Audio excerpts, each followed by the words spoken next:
സഹകരണ ബാങ്കിൽ നിക്ഷേപിച്ച തുക തിരികെ കിട്ടാത്തതിൽ മനംനൊന്ത് തിരുവനന്തപുരത്തെ ഗൃഹനാഥൻ ആത്മഹത്യ ചെയ്തു. നെയ്യാറ്റിങ്കര മരുതത്തൂർ സ്വദേശി സോമസാഗരമാണ് വിഷം കഴിച്ച് അത്യാസന്ന നിലയിൽ കഴിയവേ മരണത്തിന് കീഴടങ്ങിയത്. മകളുടെ വിവാഹ ആവശ്യത്തിന് നിക്ഷേപിച്ച തുകയാണ് സമയം കഴിഞ്ഞും ബാങ്ക് മടക്കി നൽകാഞ്ഞത്. ബാങ്ക് കടത്തിലല്ലെന്നും വായ്പ എടുത്തവരുടെ തിരിച്ചടവ് കുറഞ്ഞതാണ് പ്രതിസന്ധി കാരണമെന്നുമാണ് അധികൃതർ വിശദീകരിക്കുന്നത്. എന്നാൽ ഈ പാവത്തിനോട് ചെയ്ത് ഇത്തിരി ക്രൂരതയായിപ്പോയി എന്ന് പറഞ്ഞേ പറ്റൂ. കൂലിപ്പണി ചെയ്തും കൃഷിപ്പണി ചെയ്തും സോമസാഗരം മിച്ചം പിടിച്ച 5 ലക്ഷം രൂപയാണ് കോൺഗ്രസ് ഭരണസമിതി നേതൃത്വം നൽകുന്ന പെരുമ്പഴുതൂർ സർവീസ് സഹകരണ ബാങ്കിൽ നിക്ഷേപിച്ചത്. മകളുടെ വിവാഹവും വീട് പുതുക്കലുമൊക്കെ സ്വപ്നം കണ്ടാണ് ആ 52കാരൻ ബാങ്കിനെ വിശ്വസിച്ച് പണം ഏൽപ്പിച്ചത്. കഴിഞ്ഞ 6 മാസത്തിനിടെ പലതവണ പണത്തിനായി ബാങ്കിൽ കയറിയിറങ്ങി സോമസാഗരം. പക്ഷേ മുടന്തൻ ന്യായങ്ങൾ പറഞ്ഞ് ബാങ്ക് അധികൃതർ സോമസാഗരത്തെ പറഞ്ഞയച്ചു. ഇതിൽ മനംനൊന്താണ് ഏപ്രിൽ 19-ന് പുല്ലിനടിക്കുന്ന വിഷം കഴിച്ച് ആത്മഹത്യയ്ക്ക് ശ്രമിച്ചത്. ഉദ്യോഗസ്ഥരുടെ മോശം പെരുമാറ്റമാണ് സോമസാഗരത്തിന്റെ ആത്മഹത്യയിലേക്ക് നയിച്ചതെന്നാണ് ബന്ധുക്കളുടെ ആരോപണം. മകൻ മരിച്ചതല്ല ബാങ്കുകാർ കൊന്നതെന്ന് സോമസാഗരത്തിന്റെ അച്ഛൻ. ഇപ്പം മോളെ കല്യാണമൊക്കെ അടുത്തു, എന്നിട്ട് ഇവർ പൈസ കൊടുക്കുന്നില്ല. ഇതൊക്കെ അവിടെ 6 മാസം കൊണ്ടെന്ന് പറയാണ് പരിപാടി. എനിക്ക് വീടില്ല, എന്താണ് ഇപ്പം, എനിക്ക് അതെല്ലാം പ്രശ്നം. എൻ്റെ മോളെ അയക്കണം, എനിക്ക് ആ പൈസ തരണം. ഇത് നിരന്തരം 6 മാസം കൊണ്ട് ചെന്ന് ഇവിടെ ആവശ്യപ്പെടുകയാണ്. ഒടുവിൽ ഇപ്പം ഭീഷണിയായി, നീ പഠിച്ച പോലെ ചെയ്യ്, അത് ചെയ്യ്, ഇത് ചെയ്യുന്നൊക്കെ. പണം ചോദിച്ചതിന് ഉദ്യോഗസ്ഥർ സോമസാഗരത്തെ ഭീഷണിപ്പെടുത്തിയെന്ന് ഭാര്യയും സഹോദരിയും ആരോപിച്ചു.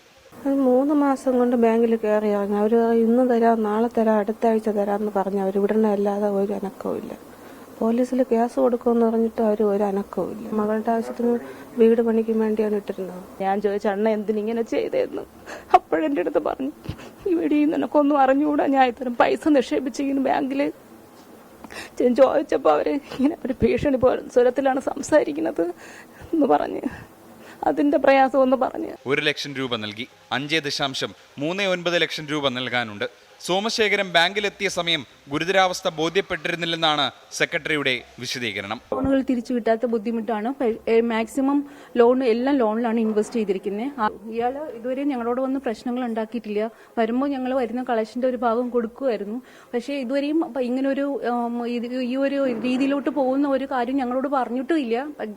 ഒരു കാര്യം പറഞ്ഞിട്ടുണ്ട്, ഡെയിലി കൂലിപ്പണിക്ക് പോകുന്ന ആളാണ്, എപ്പോഴും വന്ന് ഇവിടെ ഇരിക്കാൻ പറ്റില്ല, മാഡം വരുമ്പോൾ പൈസ കൊടുക്കണം എന്നുള്ള ഒരു കാര്യം പറഞ്ഞിട്ടുണ്ട്. അതിനനുസരിച്ച് ഞങ്ങൾ വരുമ്പോൾ കൊടുത്തിട്ടുമുണ്ട്. കൂടുതൽ നിക്ഷേപകർ തുക തിരികെ നൽകണമെന്നാവശ്യപ്പെട്ട് ബാങ്കിനെ സമീപിച്ചിട്ടുണ്ട്. മൃതദേഹം പോസ്റ്റ്മോർട്ടത്തിന് ശേഷം നെയ്യാറ്റിൻകരയിലെ വീട്ടുവളപ്പിൽ സംസ്കരിച്ചു.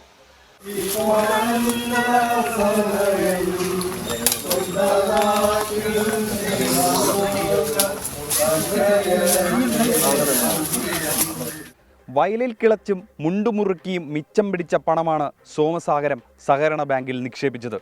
ജീവിതത്തിൻ്റെ ഏറ്റവും പ്രധാനമായ ഒരു ഘട്ടത്തിൽ ആ പണം വിനിയോഗിക്കാൻ കഴിഞ്ഞില്ലെങ്കിൽ പിന്നെ എന്ത് മുടന്ത ന്യായീകരണം പറഞ്ഞിട്ടും കാര്യമില്ല.